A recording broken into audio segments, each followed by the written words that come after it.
Fala galera, vídeo hoje para tentar trazer à tona uma teoria, tá? Então, como eu não estou no governo, conheço alguns atores que estão lá dentro, mas não tenho informação nenhuma, eu tenho carta branca para falar.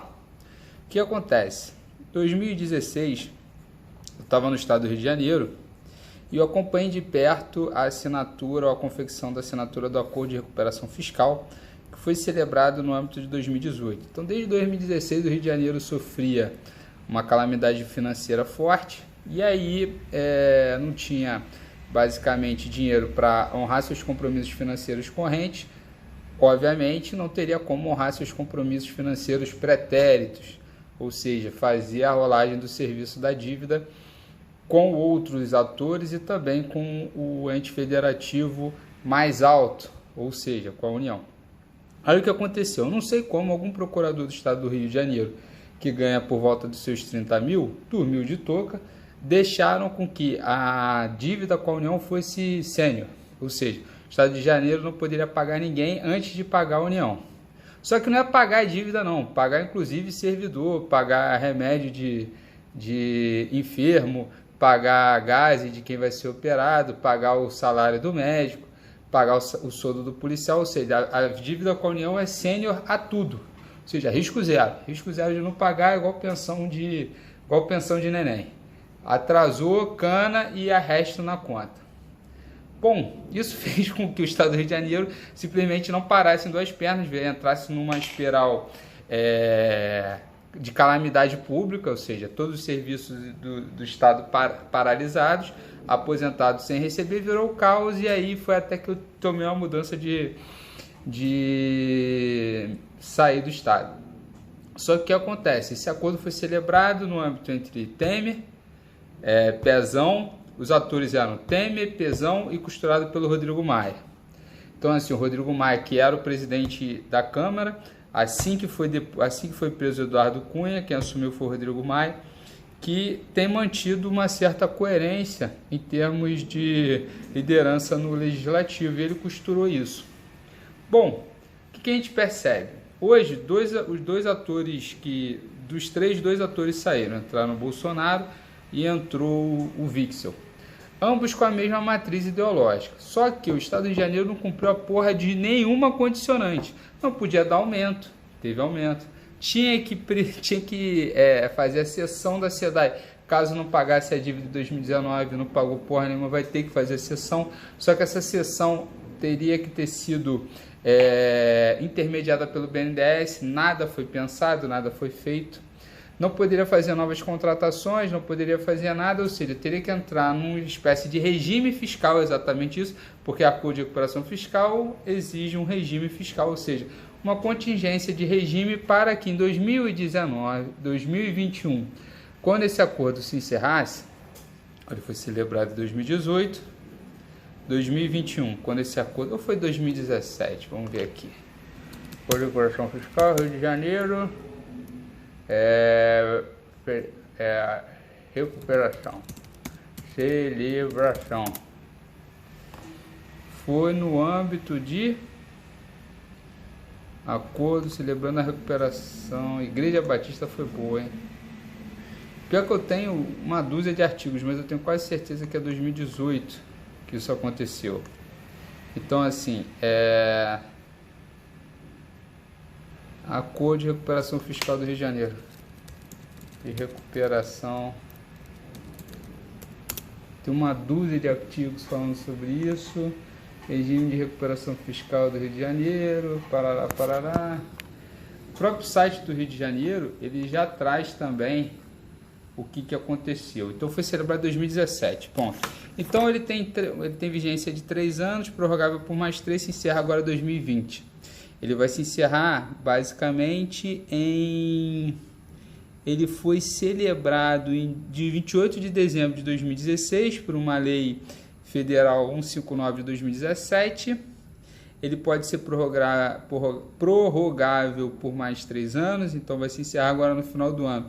E o que o presidente começa a sinalizar através do seu representante no estado, que é o senador Flávio, que ele não vai querer simplesmente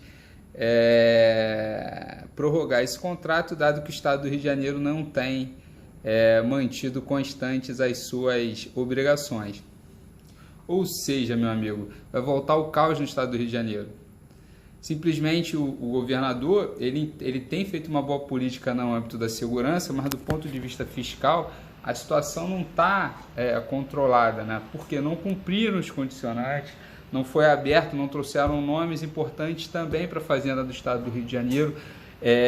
A despeito de que o Estado do Rio de Janeiro é um estado muito grande, é um estado que também enfrenta muitas contradições. Você tem uma capital muito forte e o interior empobrecido, contrário de São Paulo, que é um interior pujante, que traz adensamento produtivo, tem uma agricultura forte, ou seja, é um estado que tem menos contradições, como é o estado do Rio de Janeiro, que poderia ser muito mais bem aproveitado no âmbito de cultura e turismo, só que foi apanhado no meio da crise, e o seu grande pilar de sustentação econômico eram as empreiteiras e o petróleo e gás. Esse âmbito a Lava Jato arrebentou, a Petrobras e o setor de petróleo e gás com a crise do petróleo recente, crise ao contrário, né? Quando a gente fala crise do petróleo, o preço do petróleo sobe. Na verdade foi uma crise do petróleo negativa, né? O petróleo ficou mais barato, mais abundante e simplesmente você teve um aprofundamento muito grande no setor de petróleo e gás dessa crise. Então, assim, temos aí uma situação complexa. Então, você que está pensando em investir no estado do Rio de Janeiro, comece a dialogar sobre esse assunto, traga opiniões para o debate, tente conversar com alguns representantes federais sobre isso, porque, assim, eu estou falando sem ter conhecimento de causa testado, ou seja, eu não conversei com o Bolsonaro, não conversei com o Flávio, não conversei com o Witzel para tentar trazer essa notícia. Eu estou trazendo esse ponto para o debate porque eu não tenho a real certeza, do contrário eu nem poderia trazer, tá certo? Então não estou trabalhando com informação privilegiada nenhuma, também não quero gerar pânico a ninguém, mas ao que parece a sinalização é clara de que esse acordo não será postergado. Você observa que os outros, você tem um regime de caixa, um regime de contingência fiscal forte na federação, estamos vivendo mais um ano de déficit fiscal forte, que não foi previsto na celebração de acordo de recuperação fiscal. Foi quando você lê o plano plurianual e a lei de diretriz orçamentária assinado em 2017, não se previa déficit em 2018. E aí começou a se prever déficit em 2018, depois déficit em 2019. Vamos para 2020 com déficit também. Realmente a gente só vai conseguir zerar o déficit para 2022 e 2023. Já estava sendo previsto, inclusive, a reforma da Previdência ainda no âmbito de 2017 para 2018, né? Mas tinha se previsto na verdade no ano de 2017, foi quando teve a delação do Joesley. Então é isso, então a gente está numa situação meio ruim. Quem vive no estado do Rio de Janeiro hoje tem notado uma perda de qualidade de vida importante. Parece que essa pequena recuperação, esse pequeno alento que a gente está tendo, está muito comprometido. E aí, obviamente, as saídas são o que o pessoal conversa sobre possíveis saídas, são várias fórmulas mirabolantes. A gente percebe que o próprio Brasil, que tem autonomia de caixa, tem uma certa capacidade de gestão muito mais larga, ou seja, muito mais graus de liberdade de decisão, está meio atravancado. Imagina o estado do Rio de Janeiro com tantas contradições, o interior pobre, uma capital mais rica, mas também profundamente desigual, várias ideologias ali no meio. Você tem ao mesmo tempo um pensamento de que o estado do Rio de Janeiro ainda é uma